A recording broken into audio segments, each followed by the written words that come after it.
Welcome to Miami Lead, where some of Miami's most influential minds share their stories, insights, and strategies to help you grow and lead with purpose.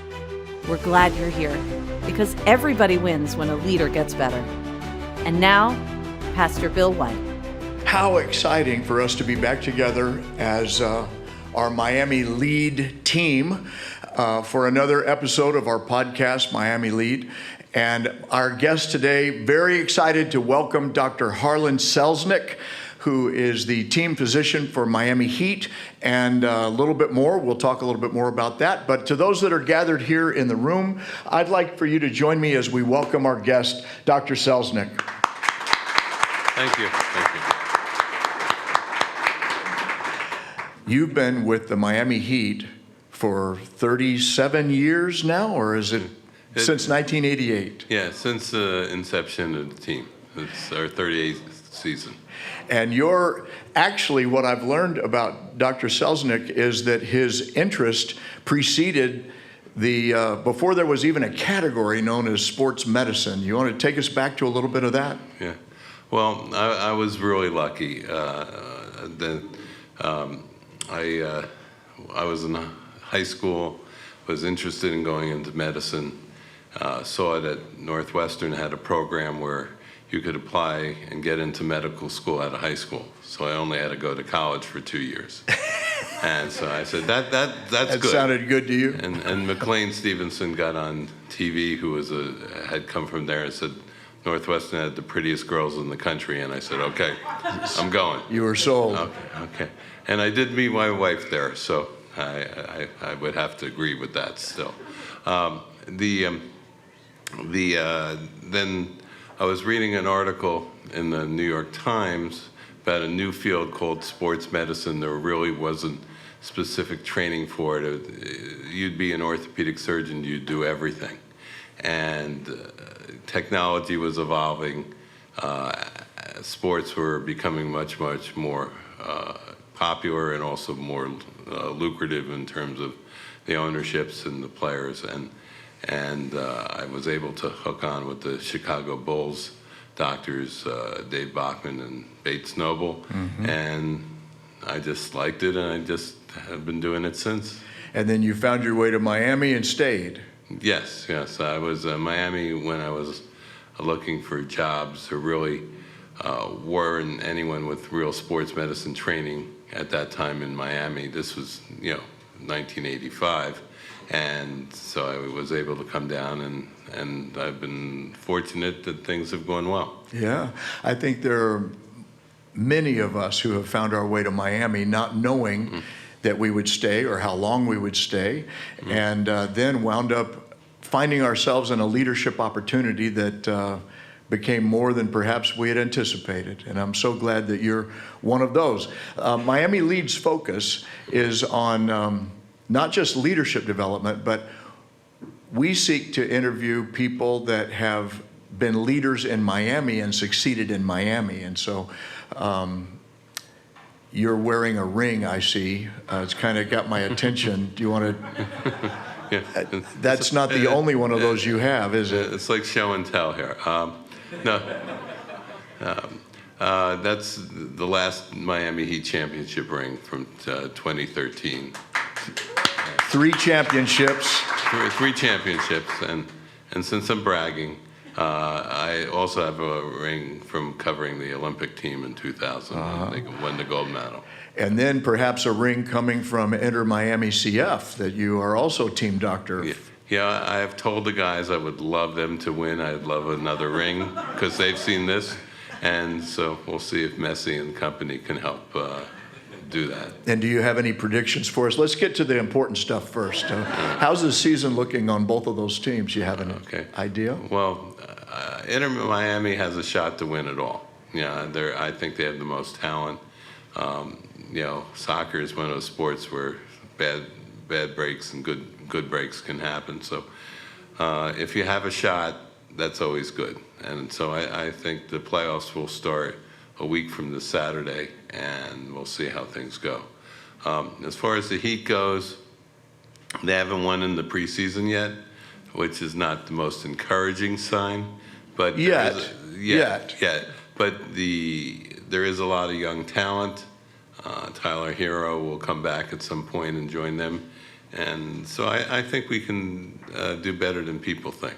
Yeah, well, we're excited and looking forward to that. As the head team physician for Miami Heat, you have worked with elite athletes for decades.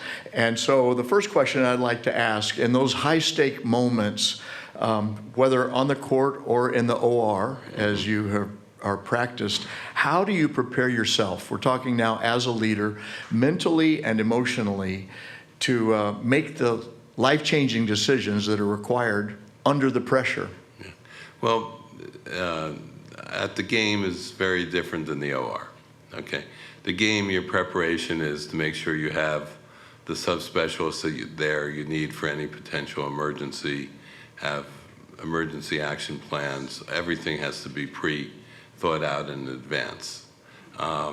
So that's a little different than the situation in the OR, where it's really you and your team that are in there operating. But for me, I get nervous on every surgery I do. I don't care if it's the operating on Dwayne Wade or Alonzo, or whether it's anyone that's come through the office, and I have several of my patients here in the office or in the room here today. Grateful patients. And so what I do is I think about every surgery in advance, think about everything that needs to be in the room, everything to plan, and what if this doesn't go right, and what if that doesn't go right, and have a backup plan and a backup plan. So when you're in there is not going to be any mistakes. Mm-hmm. And I did read a headline about you operating on Dwayne Wade's knee, and I know you can't really talk about the specifics of that, but I'm thinking, was that an extra sweat day for you, or? Well, on that particular day, because this was also in the paper, it's okay. I operated on his shoulder and his knee, and the answer is yes. Lots of perspiration on that day. Yeah, but I mean, as I said, I treat everybody the same. Yeah. And everyone's trusting you. It's a huge responsibility when people are putting their care in your hands. And I just want to make sure that everything goes as good as it can for anyone I take care of. I asked you, you contrasted for me the fact that the OR is very different from, game day. Mm-hmm. But you mentioned the word team. In the OR, I'm with my team. Mm-hmm. Want to talk to us about the kind of trust that is required among teams that we might learn from? Yeah, well, when you're in the operating room, as I said, there's a bunch of steps from the people that are preparing the instruments, and for a shoulder you need certain things, and every doctor has certain companies and certain different ways to fix a rotator cuff or an unstable shoulder or whatever, or do an ACL, so that everything has to be there in advance. And then you need people that are experienced in terms of basically knowing your routine and having that instrument ready for each step along the way. And it really is a team approach. When you're operating, there's probably 20 people that have been involved through that process from the time someone comes in till the time they leave. And so it's not just me. I may be one that is most responsible, but everybody plays a role and is proud of what they do. Sometimes in business, I've heard people say that the higher you get in the organization, the less you know. And speaking to trusting the team to do their part of our job is part of what a leader who is the most responsible, you said, I may be most responsible, but I'm not the one who does everything. How do you build that kind of credible trust in your team as in a way that we might be able to take with us into our teams? Okay, well, you try and be nice to everybody first. And you Which also, may be interesting these days. That's a great place to start. Let's be nice to everybody. Okay, excuse me for yeah, interrupting. no, I agree. And there is an education process. Sometimes people are new, and you try and say, well, this is how I'd like to do it, and this is why, and So the why matters too. Yeah. This is the how and the why. right. And if you do that, people will want to hopefully work with you, and will also want to make sure that everything goes really well. And it benefits the patient greatly because they spend less time under anesthesia. There's less stress for the staff. I think that always helps.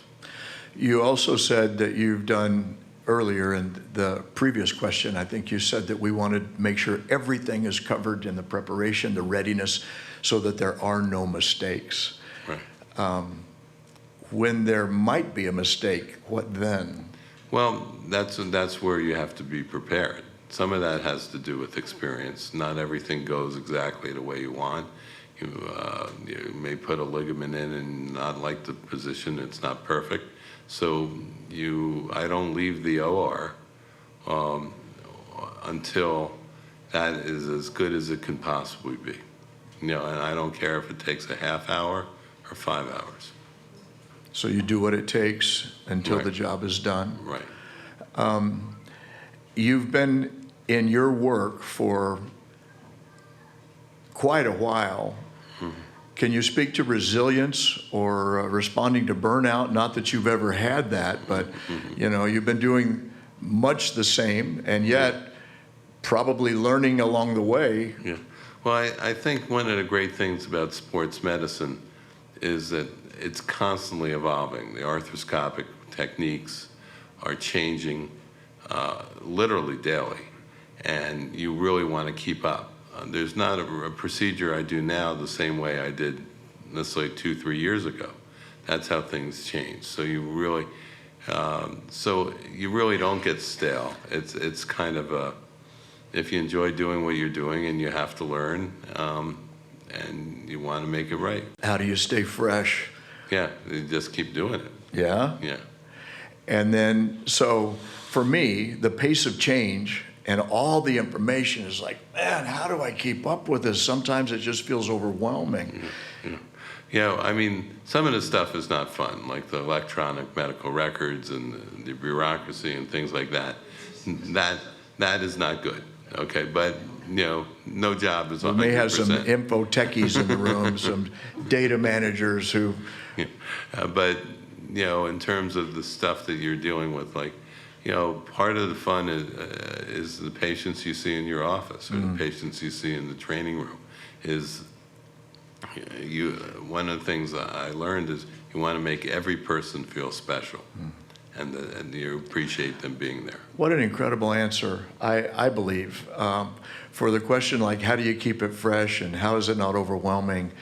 You just took it right to the humanity of what you do, the benefit of the patients that you serve, of the people on the receiving end. I think I saw you in an interview online where you talked about somebody who was a tennis competitor who was told their career was over because of their injury. Can you bring us into that story? Because I think it ended at Wimbledon. Yeah. I mean, I've been very lucky. I've taken care of Olympic champions, NBA champions, Super Bowl champions, a lot of names that everybody has heard of in this room. But this was one particular tennis player who had a couple knee surgeries, and they told him his career was over, and he had been, at that point, a top 10 player in the world and really couldn't compete, and came to me, his agent referred him, and I had a idea I thought that would work, and it took probably 6 months or so. But he came back to play, and he came back to play really well, and he actually made it to the finals of Wimbledon. So that those things keeps you motivated. Yeah, I mean, those things make you feel good, but it's not just that. It's like high school kids that are injured and you've taken care of them and they get a college scholarship. You don't know where it's going to take them. Yeah. So the principle, I mean, it's great to have those stories like that, or Scottie Pippen or Michael Jordan or any of these others, but the bottom line is a lot of the really gratifying things are regular people or young athletes that have the opportunity. Yeah, I was to do impressed what they that love. someone who knew you from their high school years and was influenced and cared for by you was here. And not just that, but others also. Yeah, as I said, it's a nice room. When you think about your legacy, not that you're thinking legacy thinking right now, but when you think about what you're leaving behind, what do you hope people will remember most about your leadership? I hope that they just remember that I tried to be nice to everybody, and that the teachings that I passed on to younger doctors were carried on for many patients to benefit down the road. Something you said to me prior to our sitting down was that, I think it was, I'm remembering, that you said you're not just the care doctor for the home team, but also for the visiting teams. Right. And for all the officials. I didn't know that. Yeah. But you care for everybody during that game's Yes. experience. Yeah. And after, before, during, and after. Right, yeah. Usually in soccer, I'm there about 2 hours before game time. For the Heat, about an hour and a half before game time. The visiting teams are going from city to city many times, and won't necessarily may need to see the doctor, and so we're available. Home team doc covers both teams during the regular season, as well as the officials. But during the playoffs, I'll travel because there's a level of paranoia that they don't want the other team's doctor saying that they can't play. I think leaders can relate to a level of paranoia from perhaps competition.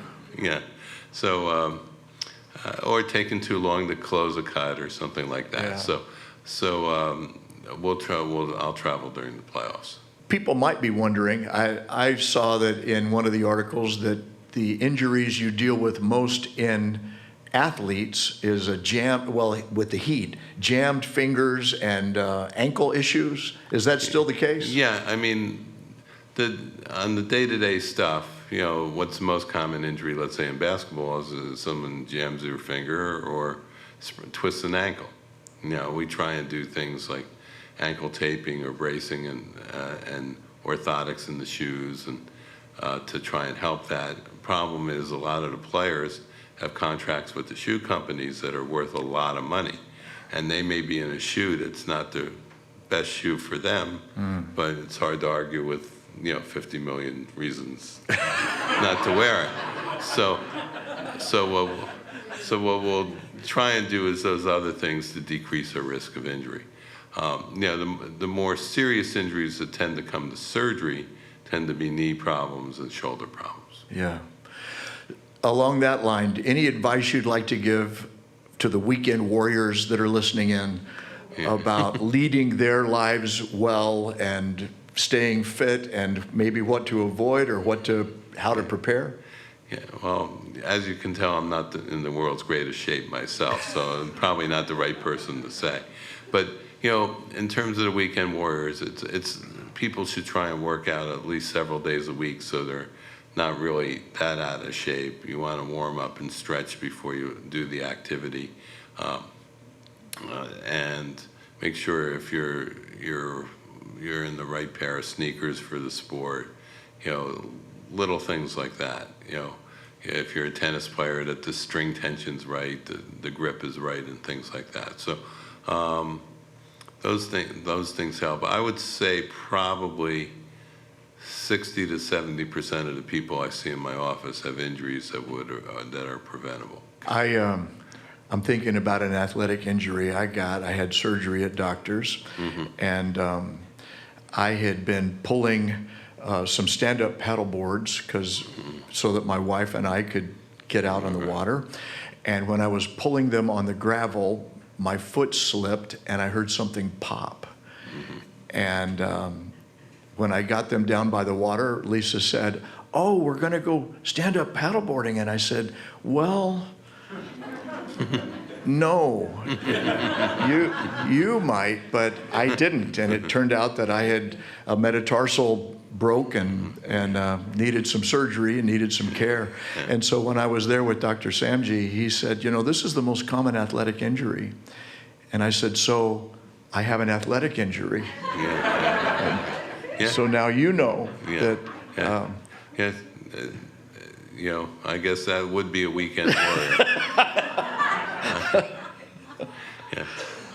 But as I said, that was an acute injury. But and acute injuries are not necessarily preventable. But the overuse injuries, a lot of those are preventable with doing the right things, right techniques, and proper conditioning. Are there any lessons or observations or sharpening that you've taken from working with world-class athletes that would translate into leadership lessons for us, perhaps about discipline and decision-making and preparation? Are there some of those you could share? Yeah, there's a couple I can think of. People like, you know, a lot of people are very gifted in the way they're born. Okay, but a lot of people that are gifted don't have that mental desire to be as good as they can be. But people like LeBron James and Michael Jordan were two examples that were so driven, and so their entire life is spent trying to maintain their conditioning.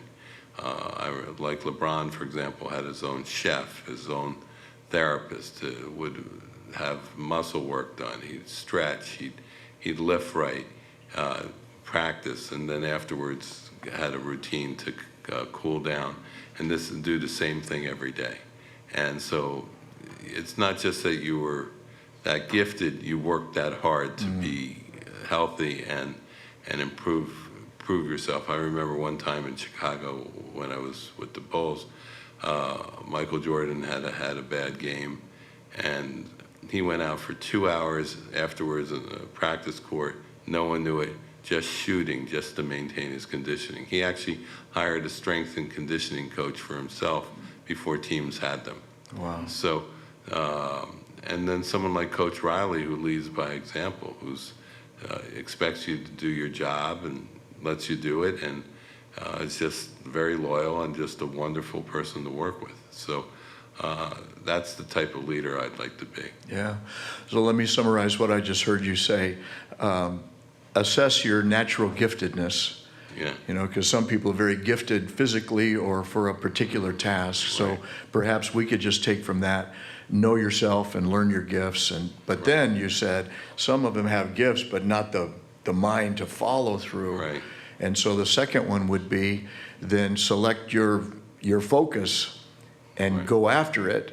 And then the third thing was, it was essentially, you know, using LeBron, whatever part of your conditioning, your development, your strengthening, have a plan for all of it, but then pursue the plan. And then the final one, you used Jordan, you said, well, and when he didn't have a good game, what did he do?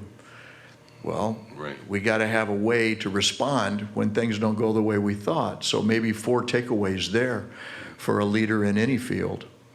Yeah, I mean, those are examples that, you know, that type of thing is kind of how I try and do things myself. Speaking of that, you and I had a brief conversation prior about spiritual well-being and health and faith-based participation, and you said that you're very supportive of your children in their development. Any comment you'd like to offer there? Yeah, well, my wife and children certainly keep me humble, because when I go home, I'm never right. No comment. Unless I agree with her. Oh, okay. Okay, but you know, I think being spiritual, regardless of your religion, I think it's very important that we accept that people have different ways of doing things and beliefs, and that doesn't make you a bad person. And accepting it is, and working with it is a good thing. Spirituality, patients that really believe will tend to do better, will get better faster, will follow directions better, and I think that that's a very important aspect. I had the privilege over the weekend of visiting with the Heat's team chaplain, and he's going to be a guest with us next year, and looking forward to that. So I know that the Heat in particular has had a strong emphasis in discipline, values, and then an opportunity for spiritual participation. Yeah, they actually have a service that the players can go to before every game. And thinking of that, I was just thinking of I know the Dolphins do too, and did too, and would have members from both teams that were competing come to the services together. Same thing with the Heat? Yeah. Great. Yeah. Well, let me ask you, if there's one final word of encouragement that you could offer to perhaps the next generation of leaders that are looking forward, anything you'd like to offer? I think just the things that we said before is you want to treat people like you want to be treated yourself. And if you do that and are motivated and listen to people, you're going to be successful. Well, thank you very much, Okay, Dr. thank you. Selesnick, for joining us today. Thank you. And we'll look forward to seeing you next time on our podcast next month. Thanks for listening to this episode of Miami Lead. Colossians 3:23 says, "Do everything as for the Lord." No matter your position, God wants you to lead in a way that honors Him. If you enjoyed the conversation, remember to follow the channel and turn on the notifications so you never miss an episode. Like to be a part of our live audience for future recordings? Head over to miamilead.org to learn more and register. We'd love to see you there. Remember, everybody wins when a leader gets better.